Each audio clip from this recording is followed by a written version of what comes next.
went to Africa, he stayed in African countries longer than he stayed in Mecca. I just want y'all to know that for a minute.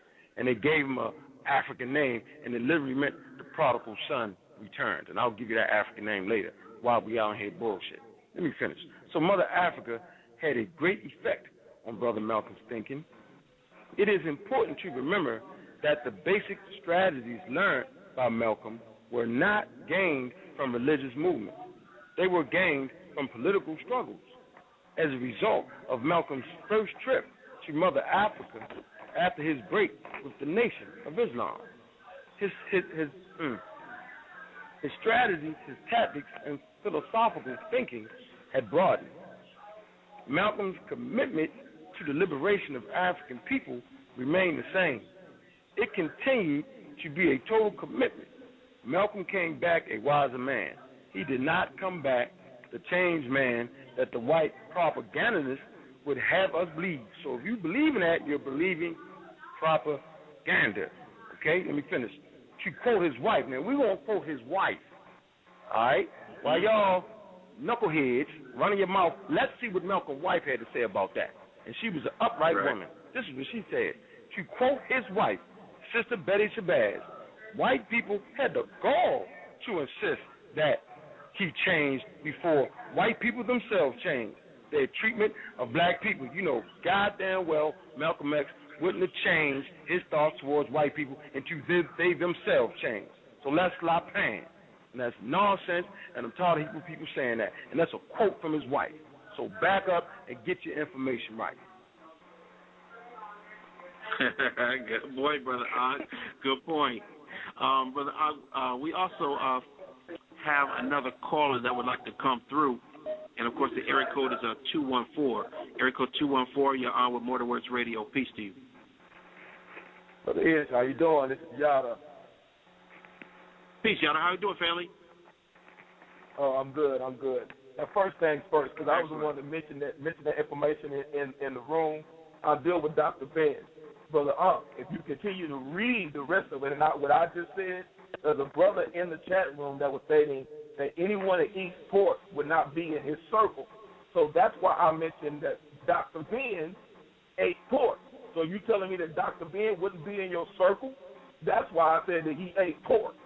Not the fact that, he eats pork, so blah, blah, blah, this and that. You got to read the whole thing in its entirety. Now, dealing with Brother Malcolm, from his own penmanship, a statement that he made about praying to Allah with white Muslims. And he said that they were his brothers. Now, dealing with the white folks that we deal with here in America, no, he did not change. But his viewpoint of white people all over the world, it did change. His viewpoint did change.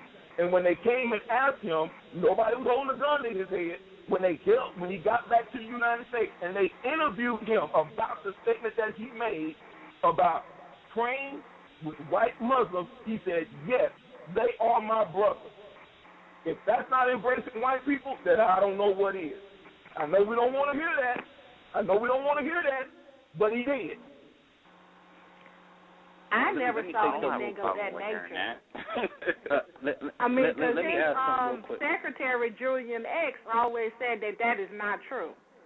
So, if I hold on. First of all, y'all niggas is crazy. Niggas ain't bust a grape and got a nerve to say about what the hell Malcolm did. We sitting here talking about some damn leadership, and y'all trying to convince somebody that he changed. Because he was a damn Muslim, and of course it was a damn brotherhood. He knew what the hell he meant. He knew what the hell he was talking about, and y'all know what he was talking about. It's called nonsense. Mm-hmm. Now, Brother Khalid Muhammad was more African-centered than Malcolm was. We get that. But at the end of the day, y'all know goddamn Malcolm X ain't set what. Y'all lost y'all mind. Ain't busted great for black people and got a nerve to degrade the name of Malcolm X. That's some bullshit, and that's what we do as black people these days. We run around, we internet heroes, run out there. We talking about Malcolm X. That's wild. I just showed you what his wife said. So fuck what his wife said. The hell with his wife. His wife don't mean nothing now. The hell with Malcolm X's wife. No, that's not what I said. You just said that. The woman said the man ain't dead. That's enough for me. Hold on. Sleep with that man, bro.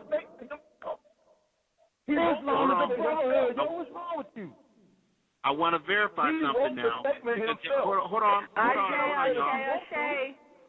Calm down, hold on. I want to clarify something right quick because Brother Yahdah is absolutely correct. I wanted to verify that there is the interview when Malcolm was outside on the sidewalk and they asked him if white people are his brothers or did he still view white people the same way.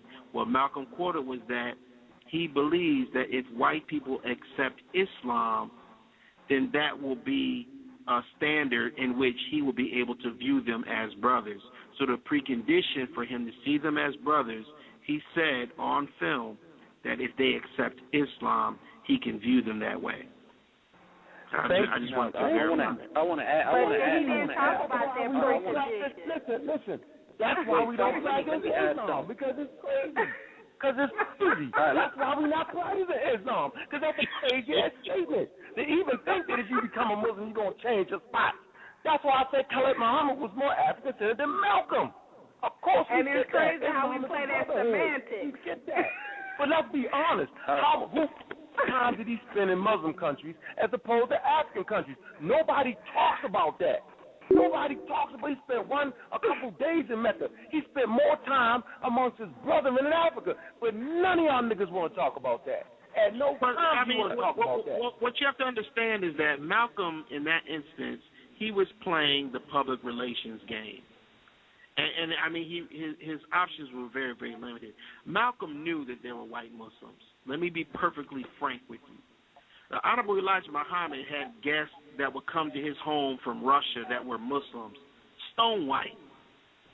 And there's pictures of them at his home when Malcolm was in the ranks. So Malcolm was very, very familiar with white Muslims all over the world. Trust me. So a part of that was him playing the political game. Part of it was using the public relations game in order to kind of get back familiar with the media, to be a friend of the media.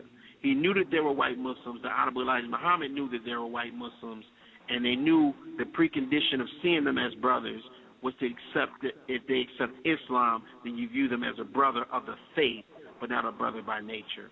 And that's the same exact standard that Dr. Khalid Abdul Muhammad stated the same exact way on Phil Donahue, that he may be able to view them as a brother in the faith, but not a brother by nature. Now, dealing with Brother Malcolm, from his own penmanship, a statement that he made about praying to Allah with white Muslims, and he said that they were his brothers. Now, dealing with the white folks that we deal with here in America, no, he did not change.